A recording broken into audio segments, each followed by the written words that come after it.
Ser podcast.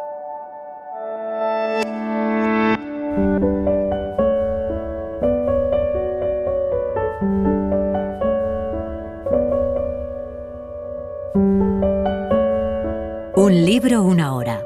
Dirigido por Antonio Martínez Asensio.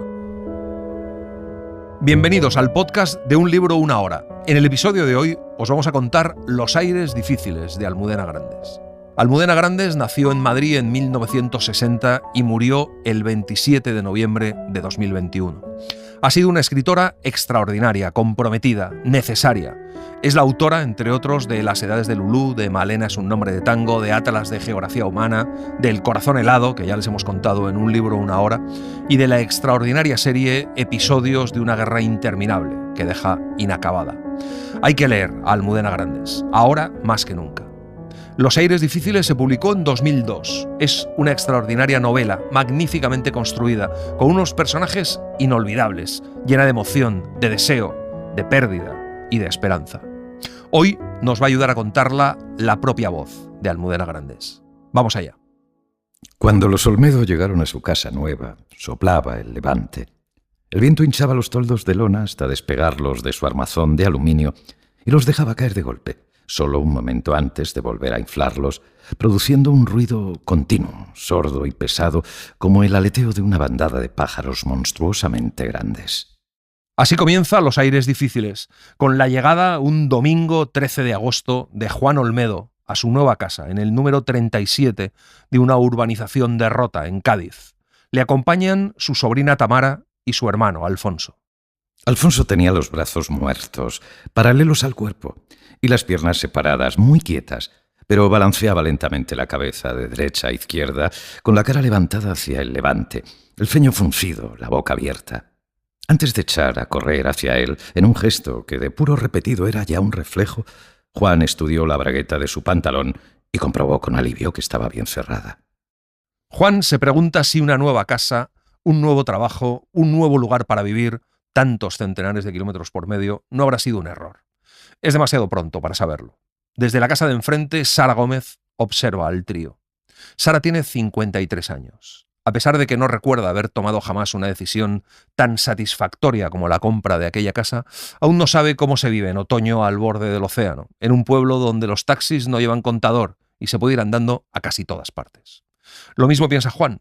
Vienen de Madrid y no sabe si Tamara se adaptará a vivir tan lejos de casa, o el aislamiento de los primeros meses y el contacto con los monitores y los alumnos de un centro nuevo empeorará el humor de su hermano. Maribel, la asistenta de Sara, tenía 30 años, un hijo de 11, un matrimonio desgraciado a cuestas y bastantes kilos de más, armoniosamente integrados en una figura de estampa decimonónica, un cuerpo redondo y macizo al que sacaba el mejor partido posible, gracias a una colección de vestidos ceñidos muy escotados, cuya sola visión podría haber bastado para que cualquier auténtica señora de toda la vida la rechazara sin llegar a saber cuánto cobraba por hora. Pero en cambio Sara la contrata enseguida. Maribel es trabajadora y animosa, tan capaz de tomar la iniciativa como de aceptar cualquier clase de instrucción. Andrés, el hijo de Maribel, que tiene que desperdiciar sus vacaciones acompañando a su madre al trabajo todas las mañanas, es un niño solitario y taciturno, un adulto prematuro que no hace ruido y se queda sentado en una silla leyendo un tebeo. Sara se encariña muy deprisa con él. Maribel, en cambio, habla como si en cada pausa se diera cuerda a sí misma. Es Maribel quien el primer día le cuenta a Sara quiénes son los recién llegados, los vecinos de enfrente, y le cuenta que Alfonso tiene un retraso. Maribel va a trabajar también en casa de los Olmedo. Tamara seguramente irá a la misma clase que Andrés, que dice que la niña habla muy fino. Sara no ha tenido hijos y nunca se habría atrevido a afirmar en voz alta que le gustan mucho los niños, pero siempre está de su parte. Sara sabía que mimar a un niño no significa lo mismo que prestarle atención. Ofrecerse a sostener con él una larga y fragmentaria conversación sobre todas las cosas que nunca llega a interrumpirse del todo. Ese era el vínculo que unía a Sara con Andrés. Cuando Maribel acababa de arreglar la cocina, los dos salían al jardín y hablaban. Ella le preguntaba por los vientos, cuántos eran, qué significaban, qué efectos producían sobre la pesca, sobre las plantas, sobre el ánimo de toda esa gente que parecía planificar su vida entera en función del levante, del poniente, del viento del sur, del calor o el frío, la humedad o el aire seco. Los vientos en la bahía de Cádiz son una cosa muy singular. Yo desde que llegué a Cádiz y empecé a oír hablar a la gente y a comprobar cómo el viento determinaba su vida, yo supe que antes o después escribiría sobre eso, porque es un fenómeno fascinante. Tiene mucho más que ver con la mitología.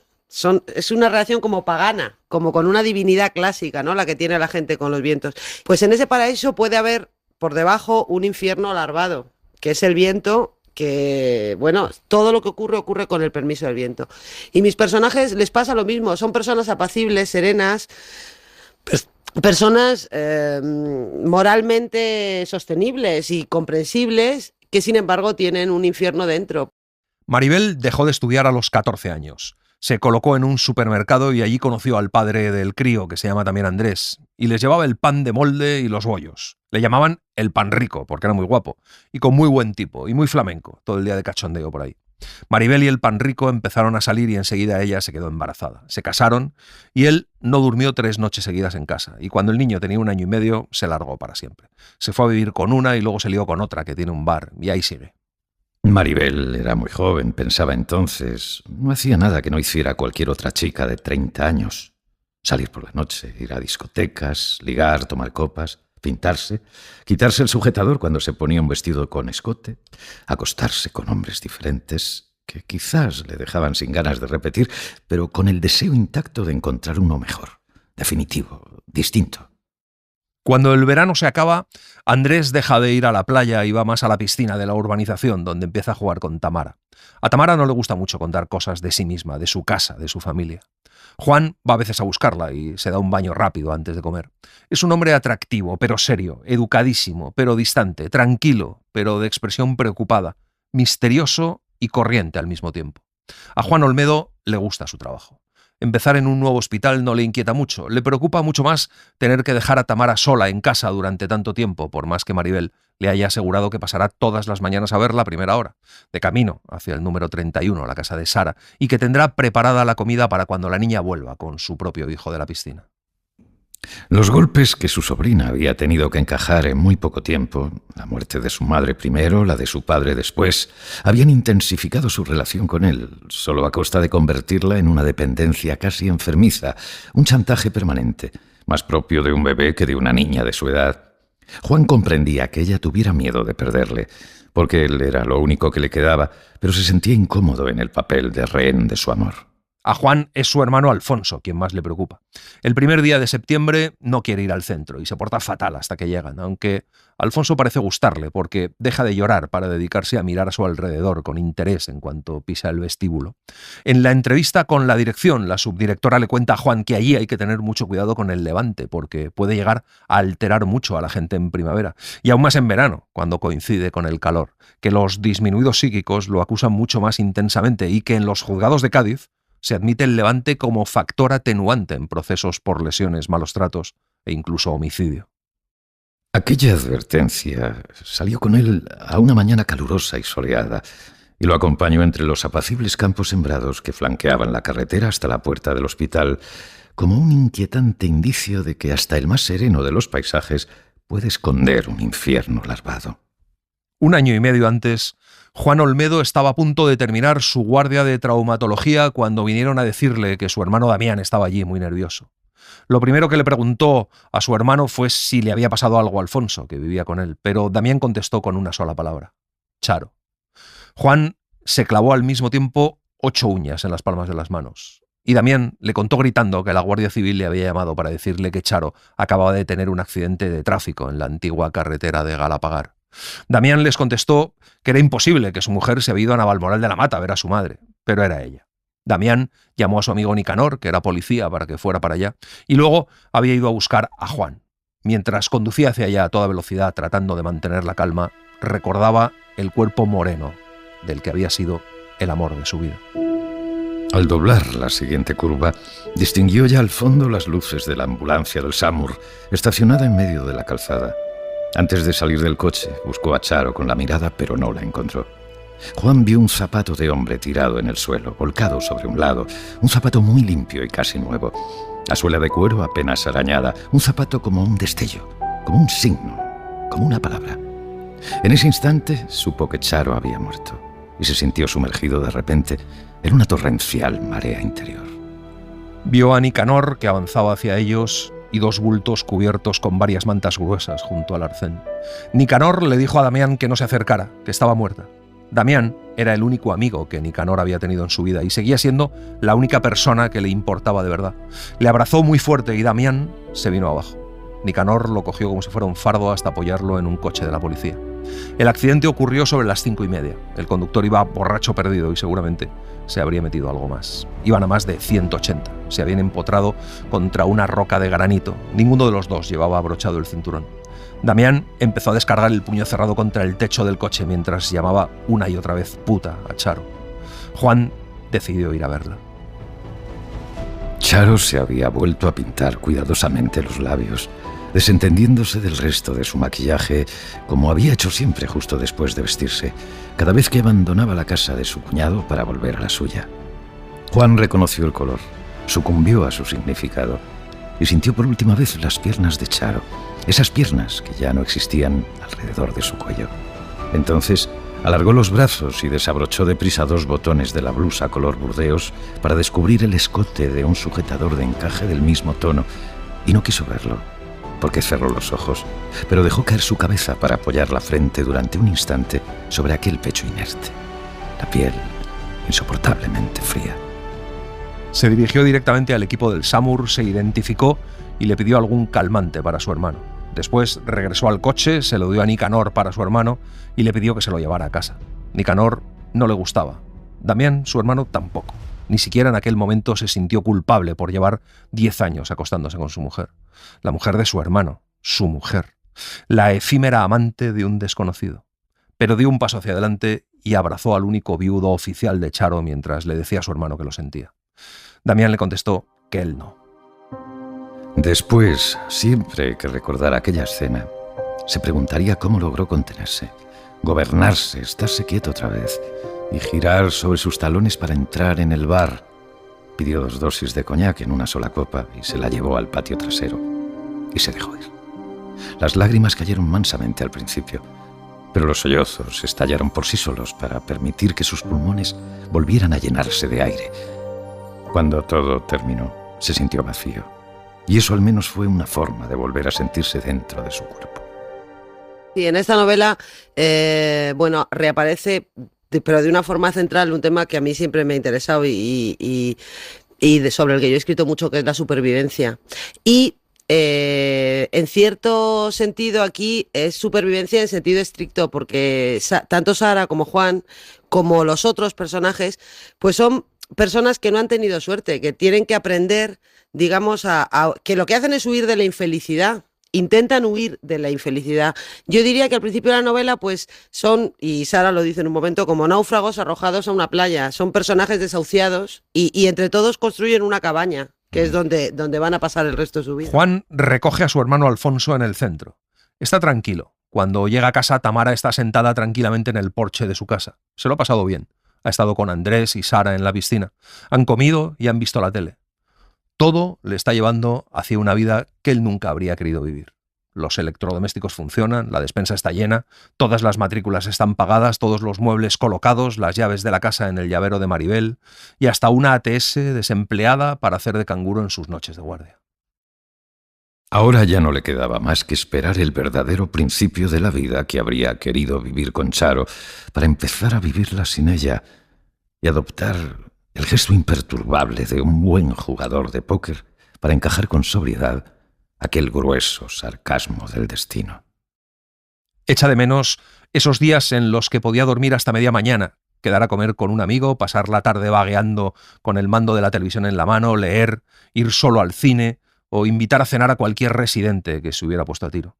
Cuando Alfonso y Tamara dependen de él como nunca han dependido de nadie, aquella vulgar nostalgia de sus antiguos socios privados es lo que más miedo le da. Así que lo celebra cuando el colegio se hace cargo de Tamara desde las 9 hasta las 5:30 y Alfonso se resigna a subirse en el autobús sin protestar. Entonces emprende nuevos ritos sociales y acepta las invitaciones de Miguel Barroso, su amigo y gerente del hospital, para ir a comer juntos los domingos, o se acostumbra a quedar de vez en cuando con algunos de sus colegas para tomar una copa antes de volver a casa. La primera noche que se va de juerga es en la despedida de soltero de un residente. después de una cena alegre y previsible, de excelente pescado y rancias bromas sexuales, alguien propone ir a Sanlúcar, a un bar de putas. El nombre escrito en letras luminosas prometía lo peor, pero el Ladies resultó un local espacioso con muebles muy nuevos y una iluminación reconfortantemente tenue.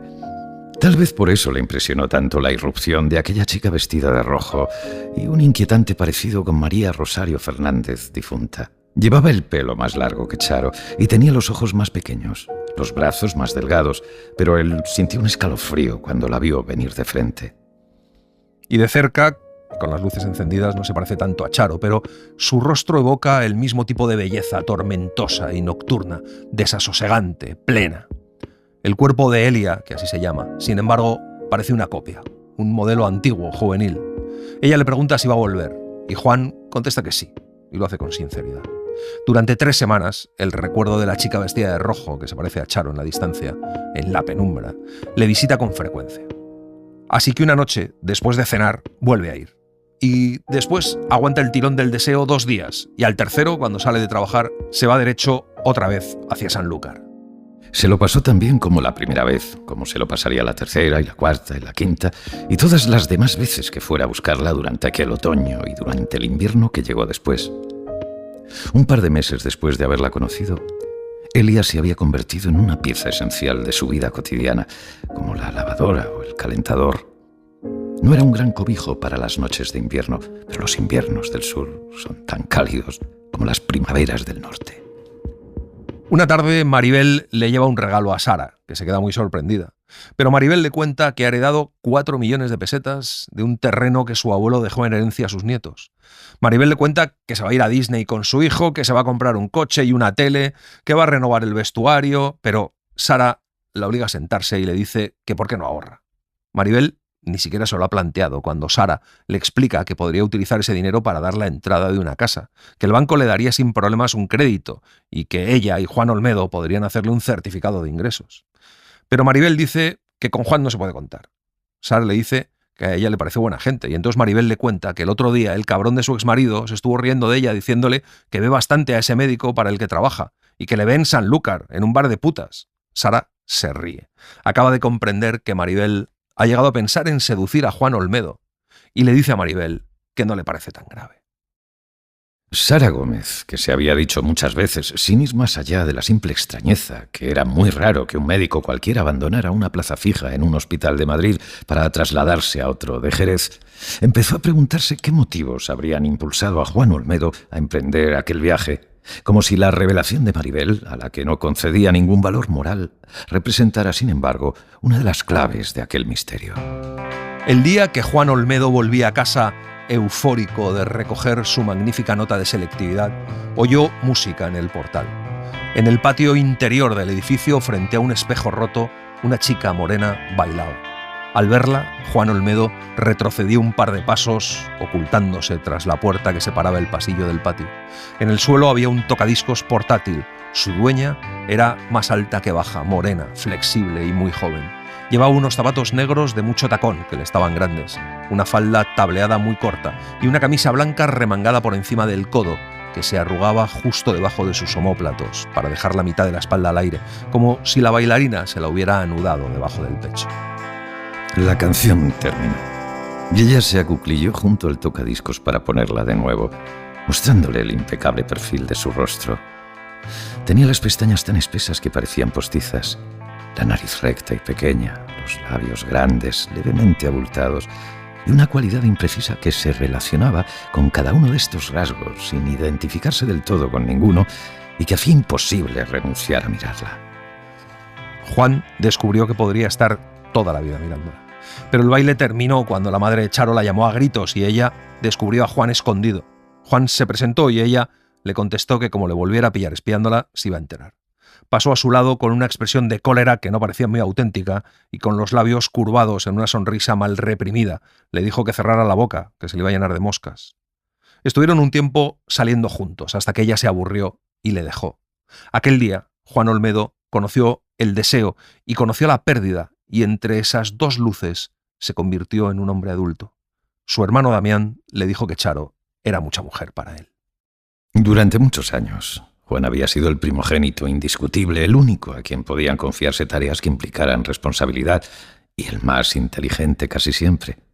Mientras Damián era el gran simpático, el admirable, el incorregible al que no se podía regañar sin cubrirlo de besos, el malo de puro listo y el más inteligente algunas veces. Damián enseñó a Juan a fumar y a masturbarse.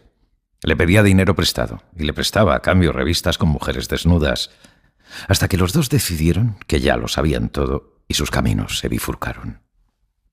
8 años después, Charo estaba casada con Damián. Una tarde, después de una paella en familia, Damián y su amigo Nicanor se fueron al fútbol y Charo propuso a Juan que la llevara al cine. La madre de Juan le animó con un gesto de la cabeza y así la dejaba de paso, con Alfonso.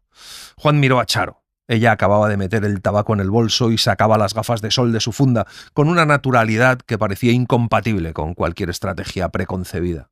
Él, que ya estaba empezando a acostumbrarse a no saber jamás cómo tratarla, se advirtió a sí mismo que lo más sensato sería marcharse solo, a casa. Tuvieron que apretarse para bajar los 4 juntos en el ascensor y Juan tuvo la impresión de que Charo se le pegaba un poco más de lo imprescindible. Escenas como esta, con variantes más o menos audaces, se habían repetido con una frecuencia tan rítmica que parecía deliberada desde que Juan había vuelto a Madrid, hacía casi un año ya. Un instante después de haber advertido la promesa envuelta en un simple gesto de su cuñada, cualquier indicio tan insignificante que nadie aparte de él parecía haber llegado a advertirlo, Charo se levantaba y se iba con Damián a la casa donde vivían, donde dormían y se despertaban juntos, y él se quedaba a solas con la perpetua certeza de no ser más que un idiota fácil de engañar y la memoria de una humillación antigua y rabiosa, una herida muy fea, condenada a no cerrarse jamás. Juan Olmedo apenas se reconocía a sí mismo en aquel chico que sufrió tanto cuando su hermano Damián le dijo que estaba saliendo con Charo. Ese chaval tan torpe y encerrado en sí mismo que era demasiado bueno. A cambio, guardaba la memoria de la violencia y el deseo. Nunca deseó a Charo tanto como entonces, y a la vez, el odio que había empezado a sentir hacia su hermano creció en la misma medida. Charo se sentó a su lado, en el asiento del copiloto, para irse al cine con él, y la raja de su falda se abrió. No hizo nada para recomponerla. A las 4:15 de la tarde de aquel domingo, la Gran Vía estaba casi desierta, pero los semáforos en rojo le ayudaron a pensar. No va a pasar nada, se decía. ¿Qué puede pasar? Está toreando de salón, quemando cohetes con cerillas de cocina, apostando con garbanzos. Es demasiado tarde para mí, demasiado tarde para ella, demasiado tarde para todo. A pesar de eso, estaba nervioso. Era la primera vez que Charo y él estaban solos desde hacía muchísimo tiempo. Charo le pidió que sacara las entradas de arriba, y arriba solo estaban ellos dos. La película era malísima. En un momento dado, Charo cambió de postura, se retorció en la butaca para volverse hacia él, estiró la mano derecha y muy tranquilamente le desabrochó el botón de la bragueta de los vaqueros. Cuando empezaron a besarse, Juan comprendió lo que se había perdido y sintió cómo crecía la memoria de su rabia, la oscura desesperación de antaño, y sin dejar de volcarse en esa boca abierta, supo que definitivamente nunca le había pertenecido a él, sino a Damián. Rodeó con un brazo el cuerpo de Charo para atrapar uno de sus pechos. Cuando acabó la película, Charo propuso ir a tomar algo y luego le pidió que la besara. Juan la abrazó casi con miedo y la besó. Sabía que estaba jugándose la vida en aquel gesto y se la jugó a una carta que no era la mejor, que quizás ni siquiera era buena, pero que era la única que había llevado siempre en los bolsillos. Charo le dijo que iría a verle el jueves a las 5. Se despidió de él con un beso en la mejilla y Juan se fue a su casa aturdido, eufórico y como sacudido por una corriente de alegría salvaje. Durante los días siguientes vivió en el centro de una tormenta de espuma. El jueves, a las 5 menos 5, creía estar preparado para soportar cualquier clase de decepción, pero ella fue puntual. Estoy acabado, se decía sonriendo. Acabado, enamorado hasta el blanco de las uñas. Como siempre y más que nunca, de una mujer de la que no se fiaba, de la que no llegaría a fiarse en su vida. A partir de aquella noche, la única norma, la única regla, el único objetivo de su vida tendría el color de un lápiz de labios. Probablemente ellos en una película de Hollywood serían perdedores, pero en mi novela no, porque sobreviven. Quiero decir, están vivos al final. No solamente están vivos, sino que tienen la capacidad de enfrentar el futuro, porque en la novela hay dos niños que de alguna forma son un poco el símbolo del futuro. Sí. Si los mayores que les reflejan como si fueran espejos son capaces de avanzar y de sobrevivir y de seguir adelante, quiere decir que van a construir un futuro para esos niños, que esos niños tienen futuro. En ese sentido, son ganadores porque sobreviven, ¿no? Volver a hacer guardias le sienta bien a Juan. No se trata solo del dinero, le gusta la perspectiva de salir del hospital a las 8 de la mañana, meterse en la cama cuando los demás se levantan y dormir 3 o 4 horas y disponer aún de un día casi entero por delante. Pero Juan, atento siempre a sus responsabilidades domésticas, cambia las guardias mejor pagadas por guardias de días laborables y por eso, al volver a su casa, nunca está solo.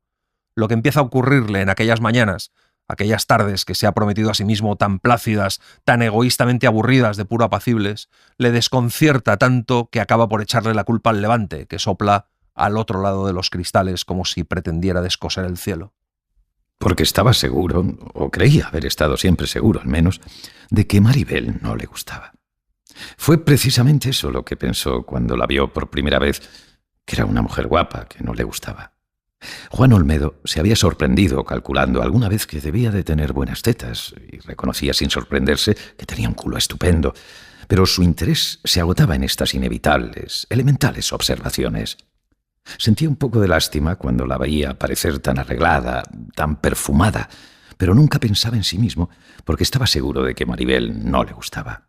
O eso creía él, por lo menos, que estaba seguro. La primera vez que se lo encuentra en pijama bajando por la escalera a media mañana, Maribel se lleva un buen susto. Pero una semana después, él ya está levantado cuando Maribel abre la puerta con su llave a la 1:10 más o menos. Ha traído de casa unas codornices estofadas. Un par de horas más tarde, huele tan bien que a Juan le da vergüenza comer solo y le pregunta a Maribel si no prefiere poner la mesa para los dos en el salón. Ella acepta sin responderle y al verla pasar, se da cuenta de que aquel día no se ha puesto las alpargatas y lleva unos zapatos de tacón alto que mejoran considerablemente el perfil de sus pantorrillas. Durante la comida bromea con Maribel, se ríe de sus chistes y tiene que reconocer que, a despecho de todos sus prejuicios y hasta de todas sus opiniones, la verdad es que se está divirtiendo. Sigue estando seguro de que a aquella mujer no le gusta y sin embargo se da cuenta del esfuerzo que hace Maribel por gustarle. Maribel no le gustaba. Pero en el estruendoso mediodía del último martes de febrero, mientras el levante desencadenaba una ventolera insoportable antes de despedirse, él levantó los ojos de su plato de calamares rellenos, deliciosos como todo lo que le daba de comer, al percibir el olor ácido, profundo, de una naranja recién pelada, y cuando los dirigió hacia su derecha, ella tenía un gajo a medio comer entre los labios, y un chorro de zumo dulzón y pringoso resbalaba muy despacio por su cuello, hasta perderse en el surco de sus pechos apretados, afortunadamente inmunes a los efectos de la dieta, y aquella imagen, la complaciente lentitud con la que las gotas pálidas, perfumadas, se perseguían a través de su escote, le dolió en la lengua. Su pobre lengua perpleja, torturada, que solo deseaba hundirse en aquella carne, probarla, lamerla hasta robarle el último rastro del sabor, del olor de las naranjas. Juan Olmedo no vuelve a pensar que Maribel no le gusta, y su deseo vuelve a funcionar como un mecanismo capaz de desconectar a la vez todos los cables de su conciencia. Al fin y al cabo, 10 años de adulterio ininterrumpido con la mujer de su hermano han hecho de él un experto en el arte de concederse indulgencias. Una mañana, cuando ella abre la puerta con su llave, él está todavía en la cama, con las persianas bajadas y el pijama puesto. Va hasta el baño, abre un momento los grifos del lavabo, se mete en la cama y espera. Maribel interpreta sin esfuerzo aquella pista. Sus pisadas resuenan en la escalera. La puerta del dormitorio está entreabierta, pero llama con los nudillos antes de entrar. Juan le dice que pase. Ella le pregunta si se encuentra mal y Juan contesta que estupendamente. Maribel deja escapar una carcajada breve, insegura, y mientras se rasca las manos como si le acabara de brotar un sarpullido, avanza otro prudente tramo hacia él. Le pregunta si quiere un café o algo y él dice que no. Maribel se queda de pie a un par de metros de la cama, mirándole sin dejar de sonreír, sin atreverse tampoco a seguir preguntando. «Ven aquí», dijo Juan entonces, dando un manotazo encima de la colcha, «que te voy a enseñar qué es lo que quiero». Maribel se sentó en el borde de la cama y le miró de frente. Juan se volvió ligeramente hacia allí y empezó a desabrocharle la bata despacio con las dos manos. En el primer botón ella cerró los ojos. En el tercero volvió a abrirlos. Cuando cayó el último, se desprendió de la tela con un movimiento de los hombros y terminó de desnudarse ella misma, con una habilidad, una rapidez sorprendentes. Juan le acaricia, le besa y le dice que está muy buena. Y esas palabras tan sencillas actúan como una llave, una inesperada sentencia favorable. Se vuelca sobre él con todo lo que tiene, hasta que él, desbordado al principio por su avidez, impone una pausa y toma el mando. A Juan le gusta verla temblar, y el brillo líquido que empaña sus ojos cuando los abre, y la violencia que afila su barbilla cuando los cierra para dejar caer la cabeza hacia atrás, y la imprecisión casi animal de sus dedos, el balbuceo casi infantil de sus labios, la tensión de sus pies al acercarse al final, y el delgado hilo de baba que se le cae por un lado de la boca para dejar después un transparente cerco de humedad sobre la sábana. Cuando terminan, él está tan satisfecho que se atreve a reconocer que Maribel le gusta menos por fuera que por dentro. Estaba avergonzado por haber abusado de la situación, de la debilidad de su asistenta, de su propia imperdonable debilidad, y sin embargo seguía escuchándolo. Si lo vas a volver a hacer, gilipollas. Toda una mitad de su cabeza resumida en la económica sabiduría de una sola frase. Si sabes que en cuanto se descuide lo vas a hacer otra vez. Maribel, en cambio, estaba como unas Pascuas. Entonces Juan Olmedo se dijo que lo más sensato sería aceptar aquella insospechada apuesta del destino, sentarse a la mesa, comer, beber, bromear un rato, fumarse un cigarrillo y llevársela otra vez a la cama, para dejarse guiar por el hambre y la sed que no lograría saciar hasta que volviera a encontrarse con ella entre las sábanas. Cuando se sienta a la mesa le dice a Maribel que tienen que hablar. Ella se cree que a Juan no le ha gustado, pero no es eso, a Juan le ha encantado. Lo que le dice es que parece una burrada todo eso, y entonces ella cierra un momento los ojos, como si quisiera impulsarse a sí misma, y le habla en un tono diferente. Le dice que ella tiene 31 años, que sabe muy bien lo que quiere y lo que no quiere, que sabe que su vida es una mierda y que no se va a echar ningún novio que merezca la pena mientras viva en ese pueblo, y que no le va a cazar, que ni siquiera se le ha pasado por la cabeza, que sabe de sobra que los hombres como él no se casan con chicas como ella, pero que si vive con todo lo que sabe se muere, y que sabe lo que le hace daño y lo que no, y no necesita que nadie la proteja. Le dice que lo que ella quiere es que le folle. Y cuando se acabe, se acabó. Juan le dice que no se le ocurre ningún encargo que le apetezca más, pero le propone un pacto. Para que él no se sienta mal, será ella la que siempre tome la iniciativa. Y ella acepta. A la mañana siguiente, cuando salió de casa para ir a trabajar, Juan Olmedo sintió una presión familiar en el pecho, la compañía conocida, reconfortante casi, de un secreto con el que vivir. El día que Tamara conoce al padre de Andrés, piensa que es el hombre más guapo que ha visto en su vida. Sucede una tarde en la que Andrés y ella van en bicicleta hasta una papelería que está un poco más lejos y se meten en un barrio en el que Tamara nunca ha estado. Allí, de pronto surge un hombre que saluda a Andrés, aunque su amigo no le hace ni caso. Tamara le dice que pare y cuando lo hacen el hombre corre hacia ellos, agarra la bicicleta de Andrés por el manillar y les propone invitarles a algo. Los niños acceden, casi obligados. El panrico, que en principio parece simpático, enseguida se vuelve un tipo borde y agresivo. Le pregunta a Andrés por el dinero que ha heredado su madre y le pregunta si es verdad que Maribel está mirando pisos, y Andrés le confirma que sí. Cuando se van, Andrés va hasta una pista elíptica donde no deja de dar vueltas y vueltas sin dejar de pedalear. Tamara se encontró pensando en su propio padre. Ella le quería mucho, no tanto como a su madre, y sin embargo más, porque él le había inspirado siempre otra clase de amor, un sentimiento brillante, estruendoso, explosivo. Un día todo se estropeó. Hasta ella estuvo a punto de dejar de quererle cuando empezó a hacer cosas raras, a veces horribles, injustas, cosas que le desfiguraron por dentro y también por fuera, que le hicieron parecer un hombre distinto del que había sido siempre, del que tenía que seguir siendo en realidad. Cuando Charo se quedó embarazada, Juan pensó que todo cambiaría. Pero ella le dijo que eso no tenía por qué afectarles, que serían solo unos meses, que luego el niño nacería y a correr. Juan, en realidad, seguía queriendo vivir con ella, que dejaran de ser amantes, pero no se lo dijo. Para él sí que cambiaba todo. Sin embargo, siguieron haciendo el amor, con mayor ternura, si cabe. Él era muy cuidadoso, y Charo rompió aguas cuando estaban follando. Así que fue él quien la llevó al hospital, y entró al paritorio, y se quedó hasta el final, porque cuando llegó Damián se mareó y hubo que sacarle. Y una tarde, cuando está viendo a Charo y a la niña en el hospital, Charo le dice que él es el padre. La primera reacción de Juan es no creerse una palabra de lo que acaba de escuchar. No puede ser, se dijo. No puede ser. No podía ser. Y sin embargo era. Y era verdad. De alguna forma supo enseguida que era verdad. Por eso sintió un frío tan repentino, su cuerpo vaciándose, ahuecándose de pronto, el tumulto de la sangre cobarde que huía despavorida de sus venas para dejarlo a solas con aquella insensatez. Pero todo siguió igual, hasta que en algún momento, sin darse mucha cuenta de cómo sucedía, Juan empezó a distinguir ribetes histéricos, penosos, casi cómicos en las histriónicas apariciones de su cuñada. No pensó mucho en ello, porque cada vez tenía menos ganas de pensar, pero intuía que la clave de aquel proceso no estaba en Charo, sino en sí mismo. Sin embargo, no podía dejarla, no podía resistirse a ella, a su cuerpo, a su olor, a su voz, a los decretos de su tiránica voluntad. Una noche que habían quedado a cenar, Charo apareció 3/4 de hora tarde y Juan supo que venía de estar con otro. Y algo se rompió.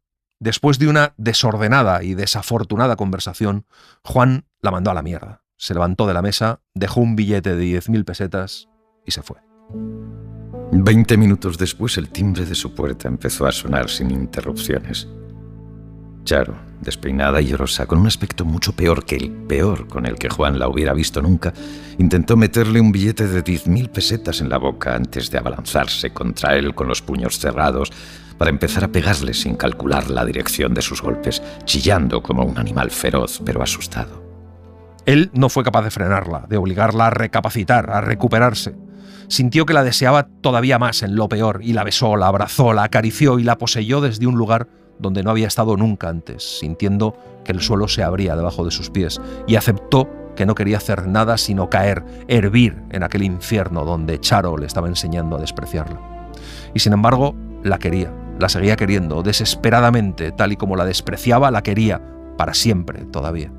Pero estaba exhausto, incapaz ya de tender otra vez una mano hacia ella. El final llegó sin hacer ruido, discretamente. Una mañana, desayunando, Juan le dijo a Charo que no podía más. Y Charo se dio cuenta de que estaba hablando en serio.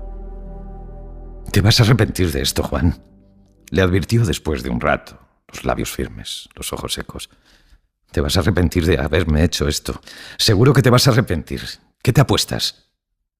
Aquel fue su último desafío, pero lo ganó con facilidad, como había ganado todos los demás. Porque Juan Olmedo no volvió a estar a solas con ella hasta que la encontró tumbada en un arcén de la antigua carretera de Galapagar, cubierta con una de esas mantas gruesas, pardas, que usa la Guardia Civil de Tráfico para ocultar los cadáveres. Y entonces aprendió que nunca había sabido lo que era estar arrepentido. Cuando llegan las vacaciones de los niños, todo está bien. La relación entre Maribel y Juan avanza sin sobresaltos, dulcemente, como si la propia dificultad, la imposibilidad de ir más allá fuera el vínculo fundamental que les une. Aunque Juan Olmedo ya reconoce que Maribel le gusta mucho. Sara se ha convertido en el centro de lo que cada vez se parece más a una extravagante sociedad, la irregular familia de 6 miembros que se han adoptado los unos a los otros, en casi todas las direcciones posibles, por el puro deseo de estar juntos. La vida parece fácil, una placentera vorágine de cine de verano, partidos de voleibol playero y funciones de teatro improvisadas en un jardín. Sin embargo, en la primera semana de agosto sucede algo que hiela a Sara por dentro. El de la inmobiliaria le avisa de que un policía, que le ha parecido un tipo muy raro, ha venido a preguntar por Juan Olmedo y, sobre todo, por su hermano Alfonso. Es Nicanor. Sin embargo, no se lo dice a Juan porque, justo cuando lo va a hacer, descubre su relación con Maribel y no quiere estropearle el momento. Pero piensa que Nicanor ha vuelto un día que el guardia de seguridad de la urbanización va a buscarla con un ataque de nervios y Sara sale corriendo tras él, pero lo que encuentra es mucho más grave. Vio que el guardia se detenía a unos pocos metros de la puerta, al lado de un bulto rojo, muy rojo, inmensamente rojo, tirado sobre la acera. Maribel estaba tumbada en el suelo, de perfil, encogida sobre sí misma. La sangre que se derramaba desde su costado dibujaba en el suelo un círculo rojo de bordes rizados, como un clavel monstruoso. Sara chilla su nombre, se tira en el suelo y le pone la mano izquierda sobre la frente, sin comprender aún lo que está viviendo, sin acertar a tomar decisión alguna. Sara le pide al guardia que vaya corriendo a avisar a Juan. Ha sido el pan rico, porque Maribel se ha negado a darle los 4 millones. Escuchan el motor del coche y un instante después Juan, con la cara blanca como un papel y una cierta brusquedad mecánica en todos sus movimientos, se arrodilla en el suelo al lado de Maribel. Está concentrado, tiene un brillo de velocidad en los ojos y una capacidad sorprendente para hacer más de una cosa a la vez, y todas muy deprisa. Antes de examinar la herida, mientras se saca del bolsillo del pantalón un paquete de guantes estériles, estudia el charco de sangre y le dice a Maribel que solo conteste sí o no, y empieza a preguntarle cosas. Solo después levanta el vestido, observa la herida y entonces le dice a Maribel que le va a meter una toalla dentro de la herida para taponársela, hasta que Maribel se atreve a preguntar si se va a morir. Y aquel hombre que desde que había llegado había hecho tantas cosas a la vez y todas tan deprisa, se detuvo de pronto, abandonando sus ojos en los de la mujer que le miraba, mientras limitaba toda su actividad a la caricia rítmica y persuasiva de su dedo pulgar, hasta que éste también se detuvo. Entonces inclinó la cabeza y la besó en los labios, una vez, luego otra. «No te vas a morir», repitió. «Ahora estate quieta, no hables, y haz solo lo que yo te diga». Después, como si él mismo se hubiera dado cuenta de la intimidad casi obscena que acaba de impregnar el aire, empieza a dar instrucciones para subir al coche a Maribel. Le dice a Sara que Maribel está viva de milagro, que está muy desgarrada y cree que la herida llega hasta el hígado, y que es importante que no se mueva y que controle la hemorragia. Cuando llegan al hospital se da cuenta que solo han pasado 7 u 8 minutos desde que llegó Juan, y se fueron conduciendo hacia el hospital a una velocidad suicida. Cuando llegan, hay una docena de personas esperándoles alrededor de una camilla. Sara llama a los niños y les cuenta que han atracado a Maribel para robarla, que la han herido con una navaja que está en el quirófano, absolutamente fuera de peligro, y les pide que cuiden de Alfonso. Casi 3 horas después, Sara vuelve a ver a Juan. Sonríe. Todo ha salido bien. El cuchillo ha encontrado la vía más directa para llegar hasta el hígado de Maribel sin seccionar ningún vaso por el camino. Y otra cosa, Sara, pero no la dijo hasta que ella no se volvió para mirarle. Esta tarde soplaba poniente. Ella no entendió el sentido de aquel repentino interés por el viento, pero se acordaba muy bien de que aquella tarde soplaba poniente y quiso confirmárselo. Estoy segura. Sara le escuchó murmurar desde la puerta una amenaza cuyo sentido tampoco logró comprender. Poniente. Le vamos a joder. Cuando Damián Olmedo se cruzó definitivamente con su hermano Juan, Tamara había cumplido ya 10 años. Tamara acababa de celebrar su fiesta de cumpleaños y Damián aún no había aparecido cuando terminó. La niña se encerró en el baño. Se había convertido en una criatura insoportable, caprichosa, despótica, y era ya una consumada chantajista sentimental desde la muerte de su madre y la deserción de su padre. Juan tendría que haberse marchado, pero se quedó hasta que Tamara salió del baño. Juan empezó a pensar que el mundo sería un lugar mucho mejor si su hermano Damián no viviera en él. Se había convertido en un hombre que renegaba de todo, de Charo, de su hija, de su hermano Alfonso.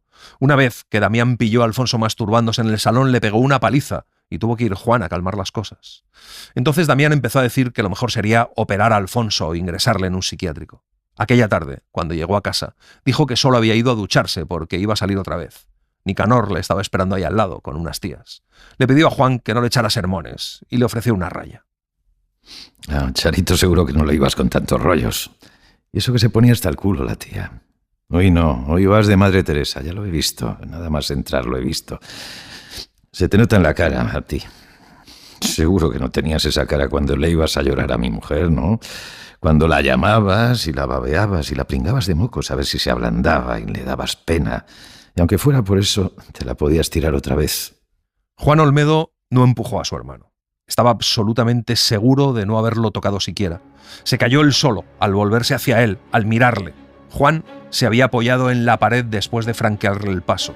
Damián llegó a bajar un escalón, se dio la vuelta, le preguntó si acaso creía que él nunca lo había sabido, y al afirmar que lo había sabido siempre, mientras estaba seguro de que iba a apoyar el pie en el segundo peldaño, pisó en el aire y cayó rodando. Primero en diagonal, luego cabeza abajo, boca arriba por fin, sin llegar a coger mucha velocidad, golpeándose a cambio contra todos los escalones, 27 de los 28 escalones de madera, de una escalera larga, recta, sin rellanos, la escalera ideal para matarse. Juan le vio rodar, escuchó una sucesión de golpes secos, el estrépito del cuerpo de Damián destrozándose en la caída. Cuando Damián se detuvo, Juan escuchó un ruido que conocía muy bien. ¡Clac! El sonido de los huesos cuando se rompen. Damián estaba inconsciente y más que probablemente muerto, pensó Juan, y su versión, su indiferencia, su falta de emoción, su desprecio, iban a morir con él. Era difícil sobrevivir a un golpe como aquel. El doctor Olmedo alargó la mano derecha hacia la cabeza del accidentado, la agarró por el pelo, la levantó, la inclinó hacia sí, y lo que vio confirmó sus previsiones. Sus oídos no le habían engañado antes. Juan mantuvo la cabeza de su hermano en el aire y se repitió que Damián estaba muerto. Podría haber intentado reanimarle, pero estaba muerto. Entonces, el doctor Olmedo inició el movimiento de depositar de nuevo la cabeza de su hermano sobre la escalera, y en aquel instante su conciencia volvió a imponerse a lo que sentía. Juan llegó a creer que iba a hacerlo con delicadeza, y sin embargo, su brazo midió con precisión la fuerza del impulso que la estrelló contra el canto del escalón que le había matado, para matarlo otra vez. El clac fue sonoro, rotundo, inequívoco. La sangre manó obediente de la herida, bañando el escalón, el cuello del cadáver, su camisa. El mundo iba a ser un lugar mucho mejor donde vivir. Entonces empezó a caer una lluvia fina, marrón, que se posaba sobre la sangre limpia de Damián y sobre las manos sucias de su hermano. Juan miró hacia arriba. Su hermano Alfonso golpeaba la cabeza de Perico, su oso de peluche, una y otra vez contra la balaustrada del primer piso. Damián se ha caído por la escalera, dijo Juan mirándole de frente, y se asombró de la firmeza, del temple de su voz. Estoy intentando reanimarle. Reanimarle, repitió Alfonso, reanimarle. Y siguió estrellando la cabeza del oso contra la madera hasta que vació su cuerpo de serrín. Y ese mismo gesto lo repitió delante de Nicanor. Así que hubo dos autopsias. La inicial, que Nicanor solicitó por conductos policiales después de que el médico que reconoció el cadáver de Damián descartara un estudio sobre las causas de la muerte, y otra complementaria de la que Juan, en su condición de familiar más cercano del difunto, no tuvo noticia hasta que recibió los informes por correo. La opinión de los dos forenses había sido la misma, y más que concluyente, tajante, monolítica. Los jueces no pueden aceptar los testimonios de los retrasados mentales, y no los aceptan. Pero la perseverancia de Nicanor, la asombrosa terquedad de su acecho, fue inquietante, hasta el punto de perseguir a Alfonso, de intentar estar a solas con él. Y al final consiguió llevarle a comisaría, donde le sometió a un interrogatorio con otros policías, del que Alfonso casi no se recuperó. Por eso, al final, Juan decidió poner tierra por medio e irse a Cádiz, donde le contó a Alfonso, Nicanor no podría hacerles daño. Pero después del apuñalamiento de Maribel, Sara le contó al fin a Juan que Nicanor les estaba buscando. Los personajes del libro van tomando más o menos conciencia, unos antes y otros después, de que mientras estén juntos tienen una posibilidad. ¿El secreto común cuál es? Bueno, pues que estamos aquí y aquí vamos a seguir, y como dice Juan en un momento de la novela, no se trata de lo que somos, se trata de cómo estemos, y estamos bien y vamos a seguir estando bien. Ese es un poco el sentido de la novela. Tras la última revisión, Maribel fue dada de alta a última hora de la mañana. Cuando Juan logró escaparse eran ya las 4 y ella llevaba más de 2 horas esperándole en la habitación. Él nunca podría saber hasta qué punto la noticia de que Nicanor no había renunciado a seguirle los pasos influyó en lo que sintió al verla. Ahí estaban la muchacha ansiosa, la odalisca consciente, la amante agradecida, la araña astuta, la libertina precavida, la niña perpleja, la vieja sabia, la cocinera generosa, la conspiradora atenta, la seductora nocturna, la trabajadora intachable, la durmiente incrédula, la esposa herida, la moribunda enamorada. Todas las mujeres que Maribel había sido con él, para él, por él y frente a él. Juan Olmedo reconoció a todas esas mujeres en la mujer que le sonreía y se reconoció a sí mismo en el hombre que iba a su encuentro, y sintió un impulso súbito, desconocido, extraño, que se situaba en algún punto impreciso entre la conciencia de poseerla y la necesidad de cuidar de ella. Y solo entonces consiguió dejar de pensar en Nicanor y se dijo a cambio que sin Maribel todo habría sido peor. El levante siguió soplando hasta mediados de noviembre, amparando al otoño con una cálida y templada apariencia, como si se hubiera apiadado de ellos y decidido a cerrarle el paso al poniente hasta que se cumpliera el último plazo de la convalecencia que de una forma o de otra todos habían compartido con Maribel. El pan rico fue detenido y encarcelado, y Andrés confesó a su madre que su padre le había estado haciendo regalos y haciendo de padre con él como nunca lo había hecho, hasta que le sacó la información de cuándo iban a firmar la escritura de la casa. La noche antes la apuñaló. Andrés tiró a un contenedor la magnífica bicicleta que su padre le había regalado y él tanto había deseado.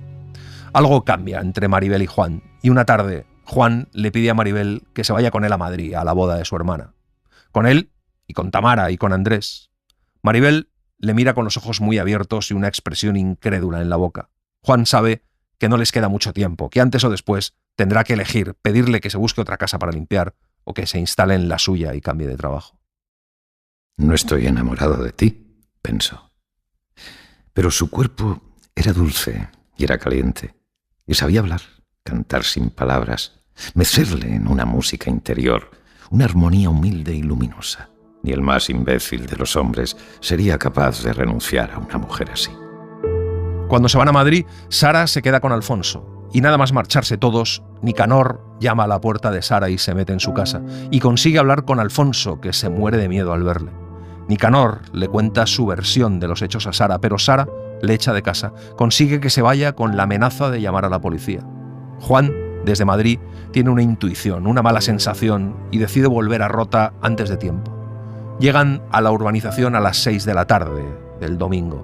El Levante ha entrado por fin desde el estrecho, para barrer la humedad, para templar el frío, para limpiar el aire. Cuando tiene delante a Sara, antes de cruzar ni una sola palabra con ella, se da cuenta de que está a salvo, de que sigue estando a salvo. Juan se queda solo con ella. Juan Olmedo miró a los ojos de aquella mujer y en la mirada que le devolvieron leyó que el único camino posible es avanzar, seguir adelante, recorrer las vías de hierro hasta donde empiezan a florecer las amapolas, imaginar un lugar al que no llegan los trenes y encontrarlo, y detenerse al borde del océano para aprender que si sopla por la derecha es poniente y si sopla por la izquierda es levante, y si viene de frente es sur, pero que todos borran el camino de vuelta. Cuando Sara se queda sola, abre todas las ventanas del salón y sale al jardín. El Levante entra en su casa con el ímpetu de un enamorado impaciente. Agita las cortinas, se cuela por todas las rendijas, pero no trae consigo recelo ni inquietud. Aquel Levante es solo alegría. Sara aferra la barandilla del porche con las dos manos, cierra los ojos y se abandona a la voluntad del viento. El Levante azota su cara, desfleca su pelo, baila dentro de su cabeza. No estuvo fuera mucho tiempo, quizás 5 minutos, tal vez menos. Pero cuando volvió a entrar, entró en una casa diferente, nueva, limpia, que retenía el espíritu del viento. Entonces recordó lo que decían todos en el pueblo y sonrió, porque el Levante se lo lleva todo.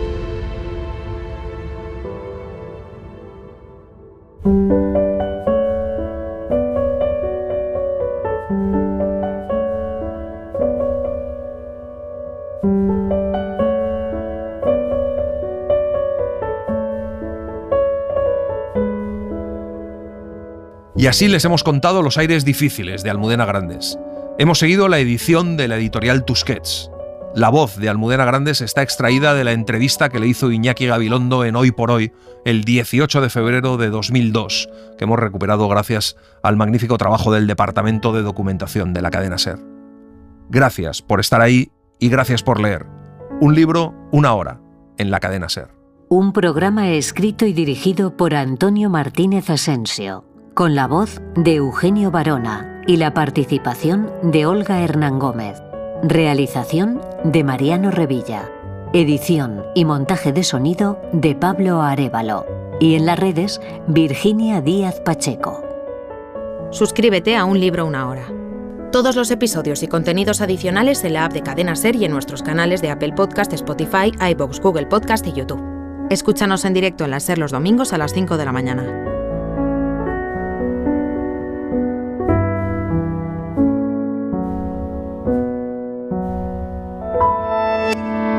Cadena SER.